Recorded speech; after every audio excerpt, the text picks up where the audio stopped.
Going on, Falcon fan? This is your boy Ricondo coming back at you with another video. So today we're going to get some quick Atlanta Falcon news, some roster moves. What's going on the last day of the first set of OTAs for the Atlanta Falcons and all the players there. So guys, before we get into that, if you have not already, go ahead and subscribe to the channel. Please hit the notification bell so you guys know when I drop another video. Please hit the like button.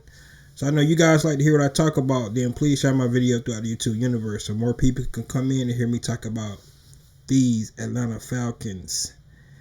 So like I said, guys, a lot of roster moves. We had a couple interviews today with some of the players. Of course, head coach Arthur Smith. And he started off actually just giving us a quick update on some of the players, where they're in the offseason. As far as injuries and how they're going to be participating in the offseason program. I think one of the biggest players that he highlighted was Dion Jones, who had surgery this offseason, so he will not be part of the offseason program. It's still up in the air. As everybody know, next week is June 1st, so it's going to be interesting to see if the Falcons do decide to keep Dion Jones past June 1st. I know they'd be able to get recoup some of that salary cap. Of course, it's going to add towards the dead cap for this year, and I think it's going to split it up and have some for next year. But if they can get that $14 million back, it's something they might want to be able to do. Now with Dion Jones being injured, recovering from injury, it's going to be interesting to see if they do trade him, what kind of value they can get for a player that's coming back from a surgery. Of course, we know now about Dion Jones. He probably was playing injured last year, so a lot of people was wondering about his play on the field. His injury could have something to do with that. Like I always said, I thought Dion Jones was still a great player. Just maybe not for this offense with that dollar value. I think it's all about the cap more than anything for Dion Jones. I think if he had a lower cap, it wouldn't even be a question that him staying with his team.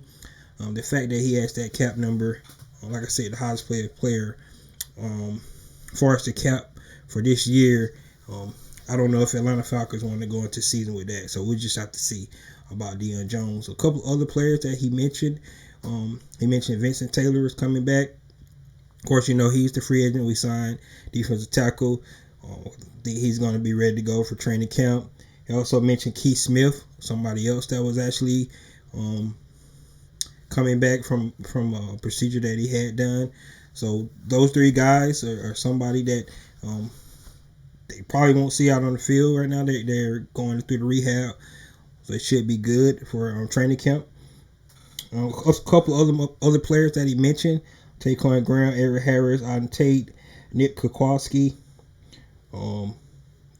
John Fitzpatrick, Isaiah Oliver, and Tease Tabor. All those guys are going to be out there in some form. They probably won't be going through all the drills, but they're going to be out there. They're just in a different spot in their recovery. Some of the nicks and necks that they probably had. So, but those guys are going to be out there. Then he mentioned Hayward, Patterson, and Williams had some family commitments or something like that. It is voluntary, so they're not going to be actually be in participation for this first set of OTAs. Of course, they have 10 OTAs before they get into the mini camp, so pretty sure next week they'll come back and we'll see who all is available for those three practices as well.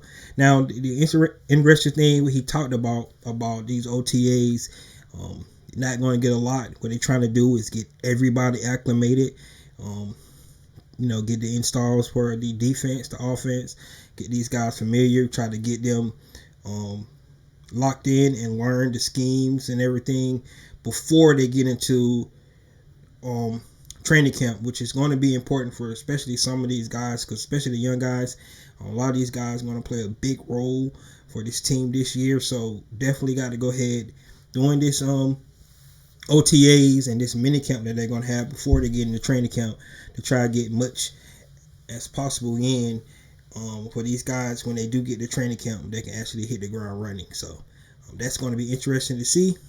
I can't wait to see what's going to be take place when training camp gets started. He also said it's a lot of guys that have chips on their shoulders. Talked about that. That's why I said we don't know what this team is going to be. It's going to be very interesting to see what kind of on fire this team is going to bring this year. So let's get into some of the roster moves that were made today. And I talked about John Kaminsky just a couple of days ago about him and Mark Davidson having to be able to step up to actually show something this year. Are they probably going to be out the door? Well, unfortunately for John Kaminsky, he was not able to stick with the team. Like I said, athletic defensive end. He played a lot of defensive tackle inside when he was with the Dan Quinn scheme. They was trying to move him back outside, but for whatever reason, the coaching staff decided to go ahead and cut him before the start of the off-season program. So John Kaminsky, we wish him the best. Now, if you're looking at it, I think there was a report out there talking about how many players was left from that Dan Quinn and Thomas Dimitroff regime. It's not a lot. So if we looking for the old Falcons, and that's why I want to what I'm talking about when we talk about these Falcons, this is a different team. This is not the same team from 2 years ago. In some instances, it's not the same team from last year. So we don't know what to expect. I get it. It's a lot of unknowns for this team, but we just have to see what happens. But John Kaminsky was actually let go, and then in turn, of course, you let somebody go. You actually pick up a player. They actually picked up another running back, Jeremy McNichols. Actually played with Arthur Smith in 2020. If you go look at some of his highlights, he's a great back coming out the backfield. A lot of screen plays. You can see his athleticism. You can see his playmaking ability. You can see big guy, about 220 pounds. So I think that Jeremy McNichols just adding to the competition and the running back room. And what amazes me about this coaching staff, this front office, is that when they say that it's competition, they are not lying. They are 100% serious about that. Now, if you're looking at the running back room, we got Cordell Patterson, Tyler Algier, Damian Williams, Carter Allison, Caleb Huntley, Jeremy McNichols, and then it was also made aware today that Avery Williams, the standout special teams return man from last year, slash cornerback, actually he's moving over to running back as well. So that is a deep running back room. So when they say competition, I don't think you could take that as just saying, because sometimes you just give it coach speak. They already know who they got penciled in as starters and things like that. This coaching staff is not. They're not saying it just to say it. They actually mean it. Some of these guys got to come in. They have to earn their positions. That's a lot of running backs, and more than likely they're only going to keep probably 4 running backs. And then you think about, we got Keith Smith as well, so playing fullback. So that's a lot of competition that's going to be there. But that's what NFL is all about, competition.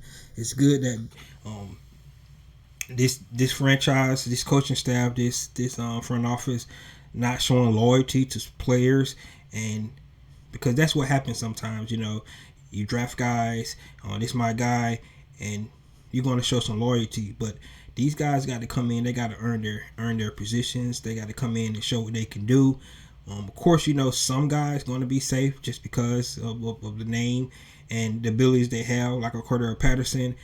You would think that Tyler Algier is going to be safe as well, because he was one of their draft picks this year. Had to give him time to actually develop. But other than that, I don't really know who's safe. Avery Williams, if he win the return jobs, punt return, kick return job, I would say that his job could be safe, because Arthur Smith did mention that he still can actually play some cornerback as well, and if necessary. So his versatility is something that probably is going to keep him on this team.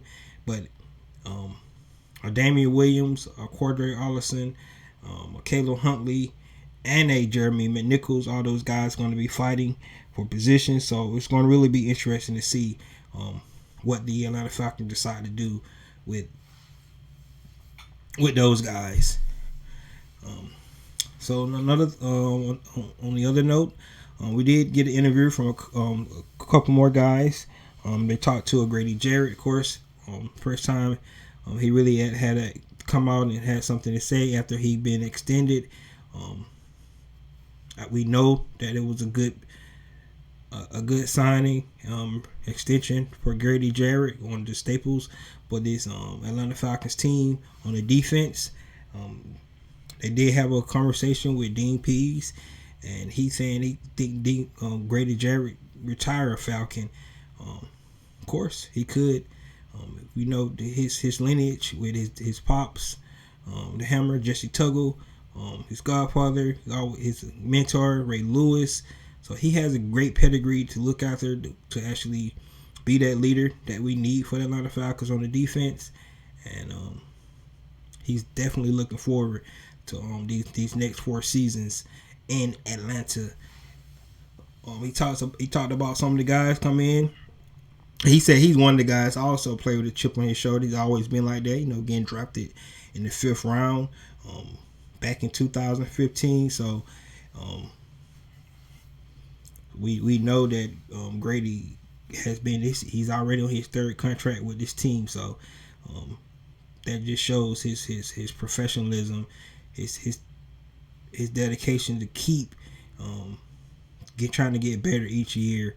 And I think he's definitely going to be a big help for us with this transition, with this new era, with all these young guys. The next, we talked to Bryan Edwards. Of course, the receiver that we traded with the Las Vegas Raiders come in. He mentioned, the size of the receivers we got. I don't think it's a mystery now that Atlanta Falcons went out and got a whole bunch of tall receivers. Said it's perfect for this offense. Said this guy's going to be able to make plays, be able to get a lot of yak yards after the catch. So definitely to see how he's going to fit in with this offense. Him along with Drake London and those other big Cardell Hodge, Auden Tate, Demir Bird, Olamide Zaccheaus, Geronimo Allison, Frank Darby. It's got a lot of receivers.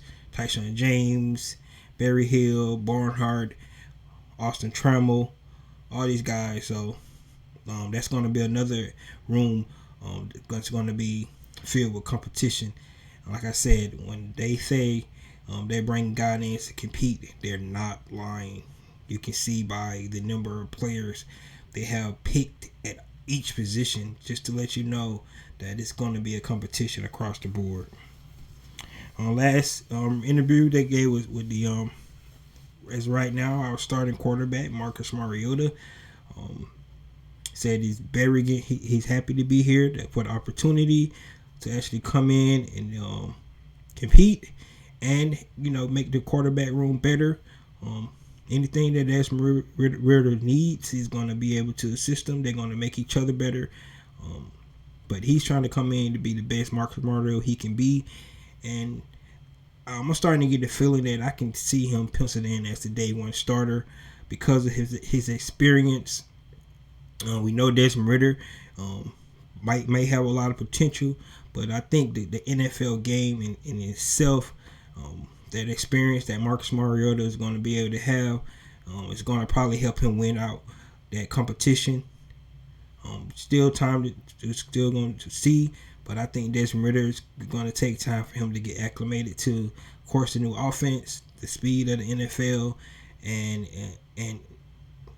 see if he'll be able to command offense like somebody that with Marcus Mariota experience being in the league for 7 years. So, but I love the way Marcus is motivated, come in, and I think he's trying to get the opportunity to win that starting job. So we'll just have to see as the offseason develop where that competition stands. And definitely we're going to be able to see all that and during the preseason games, because we're going to make sure, I think Arthur Smith is going to make sure, unlike last year, these guys actually get out and actually play during the preseason. And then the last thing I just want to talk about, a couple videos out there. Of course, AJ Tyrell, being AJ Tyrell, getting the young receiver from USC, Drake London, acclimated to the NFL game. Gonna know how it is to go up against one of the elite cornerbacks in the league. Those guys definitely gonna make each other better.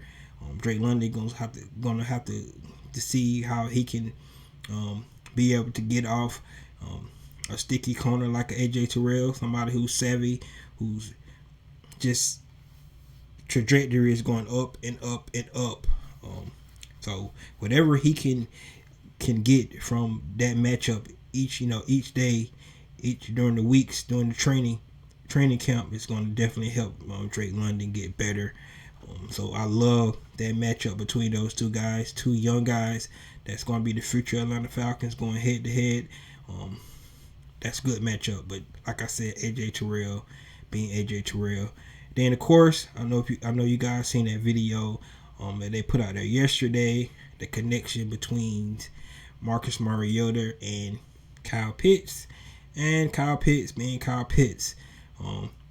It kind of everybody kind of forget that the unicorn that Kyle Pitts is, because all the the offseason moves and everything's been happening, all the transition, all the different turnover with all the other players. But we cannot forget that Kyle Pitts, first season, went to the Pro Bowl, almost broke the rookie record for tight ends. Comeback, he's only going to be better than he was last year as well. So we can't forget about him. We talked about all the receiver weapons we got, but Kyle Pitts, I believe, because tight end is usually quarterback best friend, him and Marcus Mariota, it's going to be tied, because usually it always works like that. That tight end is usually the quarterback best friend, especially when you trying to get one a new offense, get a new scheme. Of course, we got so many different weapons out there that if we went back and we just thought about the start of this offseason and how